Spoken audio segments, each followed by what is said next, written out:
momento prego la chiamano per una collettiva. Bleiben Sie bitte am Apparat, Sie werden für ein Konferenzgespräch verlangt. Un instant s'il vous plaît, on vous demande pour une conversation conférence. Un moment. Pronto? Ciao Poppy! Adesso vi passo Chiara! Cari miei, dobbiamo fare un giro per il mondo. Mielieji, turime apkeliauti pasaulį. Šiek tiek užtruks, nes pasaulis gana didelis. È una conferenza telefonica dove io do un pensiero. Telefoninė konferencija, kurioje pateikiu gilią dvasinę mintį. Jie visi kartu gyvename. Kai skambiname iš šias 80 šalių, man sako, sveiki, kaip sekasi, kaip gyvenate. Tai gyvai bendraujanti šeima, nuostabu. Tikslas – paskatinti mus leistis į šventąją kelionę. Kelionę į šventumą.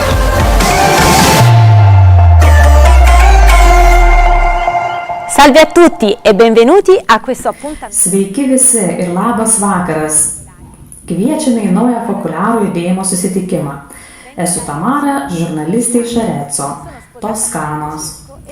Esu ištekėjusi už Francesco. Dirbu tarptautinėme Lopiano miestelėje, kur esu komunikacijos biuro vadovė. Pastaraisiais metais stengiamės puoselėti artumą visose mūsų gyvenimo srityse. Šiandien norime žengti dar vieną žingsnį šiuo keliu. Pradėkime šį susitikimą nuo mūsų dvasingumo šaknų. Paklausykime Chiara Lubich žodžių.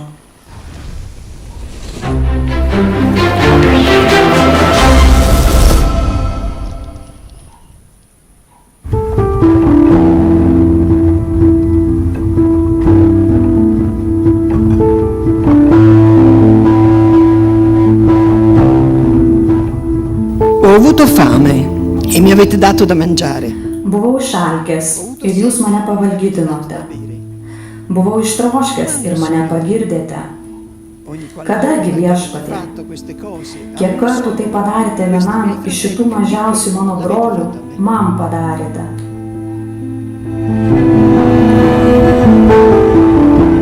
Per l'amore praticato verso i poveri, sempre illuminato. Dėl meilės vargšams, kuri visada suteikia šviesos, šventoji dvasia leidžia suprasti, kad reikia mylėti ne tik vargšus, bet visus. Mylėk savo artimą kaip save patį, kad ir kas jis bebūtų. Ed ecco una splendida idea e una decisione. Ir štai puikiai idėja bei sprendimas paversti mūsų kasdienį gyvenimą, bendravimą su įvairiais žmonėmis į materialių ir dvasinių gailestingumo darbų puokštę. Nes ir čia galioja žodžiai, tai padarei man.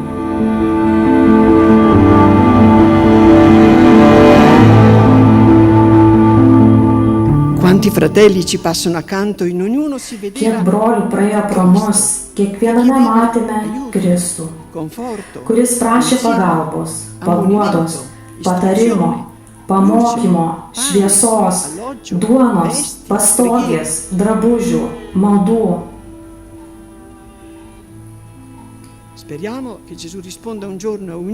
Tikėkimės, kad vieną dieną Jėzus atsakys kiekvienam, kuris paklaus, kada Viešpatie aš tave pamaitinau, pagirdžiau, paguodžiau kiekvieną kartą, kai tai padarei mažiausiam iš mano brolių, padarei man.